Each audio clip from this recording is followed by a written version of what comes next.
Hello friends, welcome to foodie kitchen. ఇవాళ వీడియోలో నేను బేకింగ్కి అవసరమయ్యే మినిమం ఎక్విప్మెంట్ ఏంటి, అవి ఎలా యూజ్ అవుతాయి, వీటన్నిటి గురించి కూడా డీటెయిల్గా చెప్పడానికి ట్రై చేస్తాను.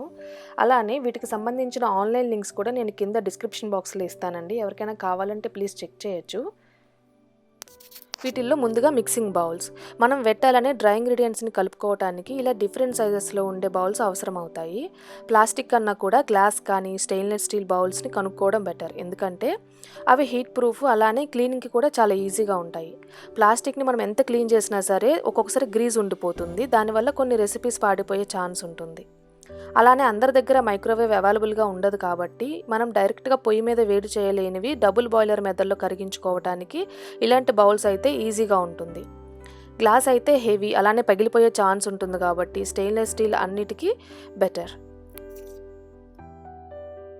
ఇంకోటి ఎలక్ట్రిక్ మిక్సర్. మీరు ఎక్కువగా బేక్ చేసేవారైతే ఇలాంటి హ్యాండ్ మిక్సర్ని ఒకటి ఇంట్లో ఉంచుకుంటే బెటర్ అండి, ఎందుకంటే మనం విప్పింగ్ క్రీమ్స్ని, ఎగ్స్ని ఫోమీగా బీట్ చేసుకోవడానికి, అలాగే కొన్ని రకాల క్రీమింగ్ మెథడ్స్కి ఇది చాలా యూజ్ అవుతుంది.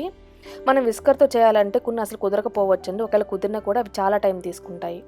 నేను తీసుకున్నది రషల్ హాబ్స్ కంపెనీలో 125 వాట్ హ్యాండ్ మిక్సర్ అండి. వీటిలోనే ఫిలిప్స్, ప్రెస్టేజ్ ఇలా చాలా కంపెనీలు ఉన్నాయి. వీటికి రిలేటెడ్ లింక్స్ నేను కింద డిస్క్రిప్షన్ బాక్స్లో ఇస్తాను, ఎవరికైనా కావాలంటే చెక్ చేయొచ్చు. ఇది బేకింగ్లోనే కాదండి, మన కిచెన్లో కూడా చాలా రకాలుగా యూజ్ అవుతుంది, అలానే చాలా టైం కూడా సేవ్ అవుతుంది. అలానే సీప్. మనం బేకింగ్ రెసిపీస్ చేసేటప్పుడు పిండిని చల్లించుకోమని చెప్తుంటారు కదా, ఎందుకంటే దీనివల్ల పిండిలో ఉండలుంటే పోవడమే కాకుండా అవి ఈక్వల్గా మిక్స్ అవుతాయి. అలానే చల్లించిన తర్వాత ఆ డ్రై ఇంగ్రీడియంట్స్ లైట్గా అయ్యి వెట్ ఇంగ్రీడియంట్స్ తోటి ఈక్వల్గా మంచిగా మిక్స్ అవుతాయి. ఎప్పుడైనా మెటల్తో చేసింది కొనుక్కోండి, అలానే హోల్స్ పెద్దగా లేకుండా కొంచెం సన్నగా ఉండేలాగా చూసుకోవాలి.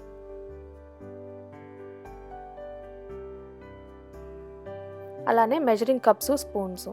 ఉదాహరణకి మనం సూప్ చేసేటప్పుడు అందులో కొన్ని వెజిటబుల్స్ ఎక్కువ తక్కువ అయినా సరే దాని కన్సిస్టెన్సీ పెద్దగా ఏం మారదు.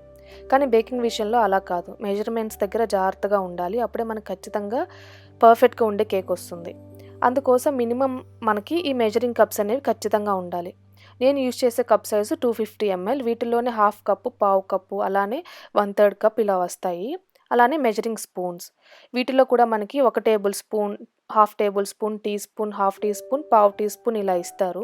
మీ దగ్గర మెజరింగ్ కప్స్, స్పూన్స్ లేకపోతే ఇంట్లో ఉండే బౌల్స్ని, స్పూన్స్ని ఎలా వాడుకోవచ్చు అనేది నేను ఆల్రెడీ ఒక వీడియో అప్లోడ్ చేశానండి, బేసిక్ బేకింగ్ టిప్స్. అది ఛానల్లో ఉంది, మీరు కావాలంటే చెక్ చేయొచ్చు. మనం వీటికి ఒకసారి ఇన్వెస్ట్ చేస్తాం కాబట్టి మంచి క్వాలిటీ ఉండే ప్లాస్టిక్ని తీసుకుంటే బెటరు. స్టీల్ అయితే ఇంకా బెటర్ అండి, మనం ఏదైనా వేడిని మెజర్ చేయాలనుకున్నా కూడా ఏం కాదు.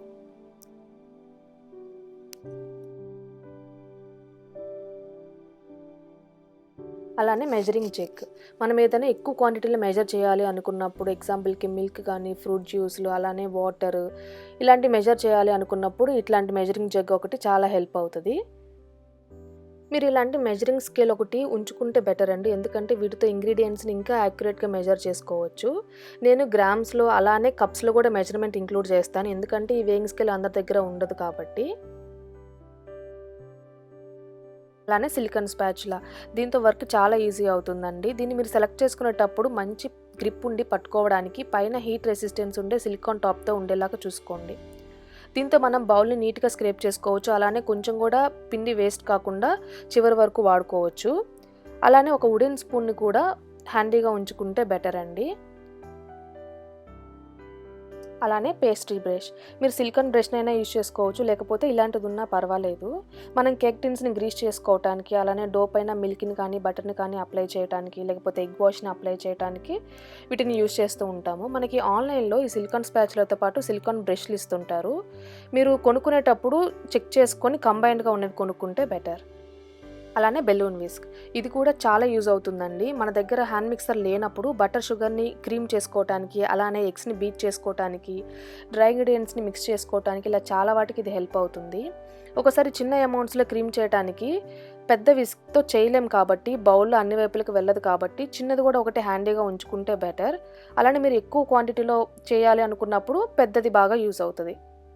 అలానే రోలింగ్ పిన్, చాపింగ్ బోర్డు. ఇవి మోస్ట్లీ అందరి ఇళ్ళలో అవైలబుల్గా ఉంటాయండి. మనం పేస్ట్రీ షీట్స్ని, అలానే కుకీ డోని రోల్ చేయడానికి, కుకీస్ని కానీ చిప్స్ని కానీ బ్రేక్ చేయడానికి ఇవి బాగా యూజ్ అవుతుంది. అలానే మఫిన్ ట్రేస్. వీటిని మనం కప్ కేక్, మఫిన్స్ చేసుకోవడానికి వాడుతూ ఉంటాము. వీటిల్లో 4 కప్స్, 6, 12 అలానే డిఫరెంట్ సైజెస్లో ఉంటాయి. మీ అవెన్ సైజుని బట్టి వీటిని సెలెక్ట్ చేసుకోవచ్చు. ఒకవేళ మీరు అవెన్ యూజ్ చేయకపోతే 4 కప్స్ ఉన్నదైతే బెటర్, ఎందుకంటే మీరు వండే పాత్రలో అది సరిపోతుంది. అలానే కప్ కేక్ లైనర్స్, ఇవి ఆన్లైన్లో చాలా ఈజీగా దొరుకుతాయండి. మీ ట్రేకి ఉండే కప్ సైజుని బట్టి కరెక్ట్గా ఉండేలాగా వీటిని సెలెక్ట్ చేసుకోవాలి. ఓవెన్ లేని వాళ్ళైతే సిలికాన్ కప్ కేక్ మౌల్డ్స్ దొరుకుతాయి, వీటిని ట్రే లేకుండానే యూజ్ చేసుకోవచ్చు. అలానే రీయూజబుల్ కూడా. అలానే కేక్ ప్యాన్స్, మనకి చాలా రకాల షేపుల్లో సైజుల్లో ఇవి మార్కెట్లో అవైలబుల్గా ఉన్నాయి. నేను బేసిక్ టిన్స్ గురించి చెప్తాను. ఎప్పుడైనా కూడా మంచి క్వాలిటీ ఉండే నాన్ స్టిక్ టిన్స్ కానీ లేకపోతే అల్యూమినియం టిన్స్ కొనడానికి ట్రై చేయండి. అవి మంచి బ్రౌన్ కలర్ ఇవ్వడమే కాకుండా కేక్ ఎడ్జెస్ క్రిస్పీగా రావడానికి హెల్ప్ అవుతాయి. వీటిల్లో మెయిన్ కొంచెం డీప్గా ఉండే 8 ఇంచ్ రౌండ్ కేక్ ప్యాన్ అండి. ఇది బర్త్డేస్కి అలానే ఏదైనా అకేషన్స్కి 10 నుంచి 15 మందికి కరెక్ట్గా సరిపోతుంది. అలా కాకుండా కొంచెం చిన్నవి కూడా ఉంటాయి, అవి చిన్న అమౌంట్స్లో బేక్ చేయడానికి యూజ్ అవుతుంటాయి. అలానే 8 లేకపోతే 9 ఇంచ్ స్క్వేర్ టిన్, ఇది చాక్లెట్ బ్రౌనీస్ కానీ లేకపోతే స్క్వేర్ షేప్ కేక్స్ చేసుకోవడానికి యూజ్ అవుతుంది. అలానే 9 ఇంచ్ లోఫ్ టిన్, దీనిలో pound cakes, bread, loaf cakes అలానే ఫ్రూట్ కేక్స్ చేసుకోవడానికి యూజ్ అవుతుంది. సైడ్స్ కొంచెం ఇలా ఎక్స్ట్రా ఉన్నది తీసుకోండి, క్యారీ చేయడానికి మనకి ఈజీగా ఉంటుంది. అలానే కుకీ కట్టర్స్, ఇవి కుకీస్ని కట్ చేసుకోవడానికి అలానే different types of cake patterns చేయడానికి యూజ్ చేస్తాము. ఇవి డిఫరెంట్ షేప్స్లో దొరుకుతుంటాయి. వీటిని యూజ్ చేసి చిన్నపిల్లల బర్త్డే కేక్స్ని చాలా క్యూట్గా డెకరేట్ చేసుకోవచ్చు. అవి నేను ఫ్యూచర్ వీడియోస్లో చూపిస్తాను. ఒకవేళ మీ దగ్గర ఇవేమీ అవైలబుల్గా లేకపోతే ఇన్స్టెంట్గా ఇలాగ షార్ప్గా ఉన్న బౌల్ని యూజ్ చేసి చేసుకోవచ్చు.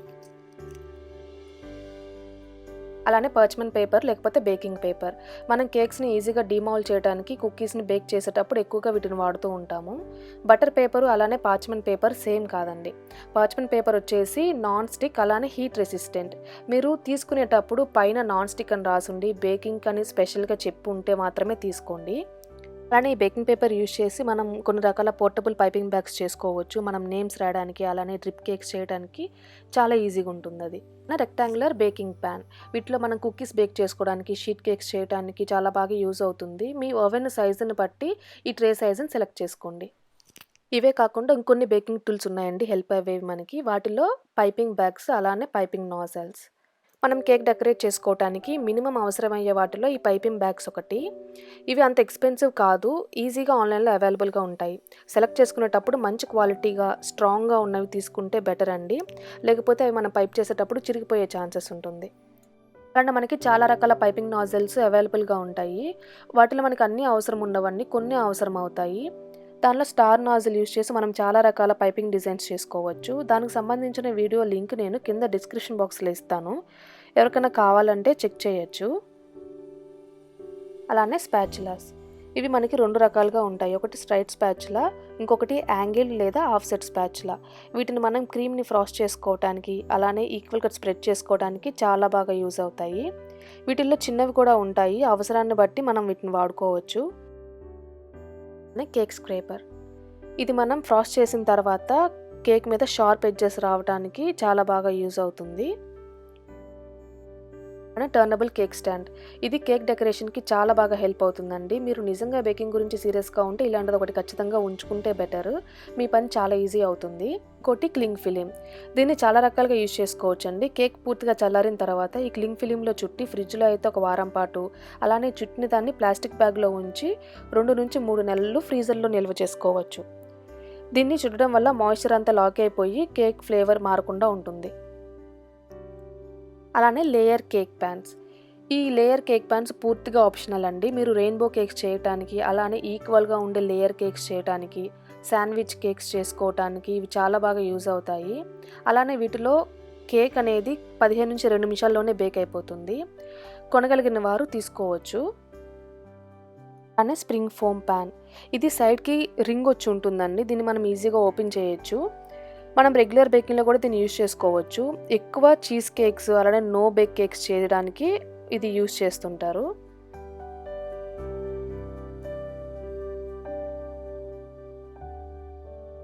ఇంకొకటి సెరైటైన్ నైఫ్ లేదా బ్రెడ్ నైఫ్, ఇది కేక్ని ఈక్వల్ లేయర్స్గా డివైడ్ చేయడానికి, బ్రెడ్ని కట్ చేయడానికి చాలా బాగా యూజ్ అవుతుంది. ఇది ఒకవైపు రంపంలాగా జిగ్జాగ్గా ఉంటుంది. ఇది లేని వాళ్ళు ఇంట్లో ఏదైనా పెద్ద నైఫ్ ఇలా జిగ్జాగ్ ఎడ్జెస్తో ఉంటే హ్యాపీగా వాడుకోవచ్చు. అలానే ఈ కూలింగ్ ర్యాక్ కూడా పూర్తిగా ఆప్షనల్ అండి. ఒక్కొక్కసారి మనం ప్లేట్ మీద కేక్ చల్లారబెట్టినప్పుడు కింద గాలి వెళ్ళక వేడికంతా ముద్దగా అయిపోతది ఆ పార్ట్. అలా కాకుండా చక్కగా కూల్ చేసుకోవటానికి, అలానే గనాష్ లేదా స్ప్రింకిల్స్‌తో వర్క్ చేసేటప్పుడు అంతా మెస్ అవ్వకుండా క్లీన్‌గా వర్క్ చేసుకోవటానికి చాలా బాగా యూజ్ అవుతుంది. అలానే ఎవరికైనా ఇంట్రెస్ట్ ఉంటే ఇలా అన్నీ కలిపి ఉన్న కేక్ డెకరేటింగ్ సెట్స్ ఉంటాయి ఆన్‌లైన్‌లో. ఇవి తీసుకుంటే కేక్ టిన్స్ తప్ప మోస్ట్‌లీ ఇందులో అన్నీ కవర్ అవుతాయండి. ఎవరికైనా దీని గురించి ఇంకా ఇన్ఫర్మేషన్ కావాలి అంటే నాకు ప్లీజ్ కామెంట్స్‌లో చెప్పండి. హోప్ మీకు ఈ వీడియో హెల్ప్ అవుతుంది అనుకుంటాను. మీకు కనుక ఈ వీడియో నచ్చినట్లయితే ప్లీజ్ లైక్ చేయండి, షేర్ చేయండి. అలానే ఫుడీ కిచెన్‌ని సబ్స్క్రైబ్ చేసుకోండి. అలానే న్యూ వీడియో అప్డేట్స్ కోసం పక్కనే ఉన్న బెల్ ఐకాన్‌ని మర్చిపోకుండా ప్రెస్ చేయండి.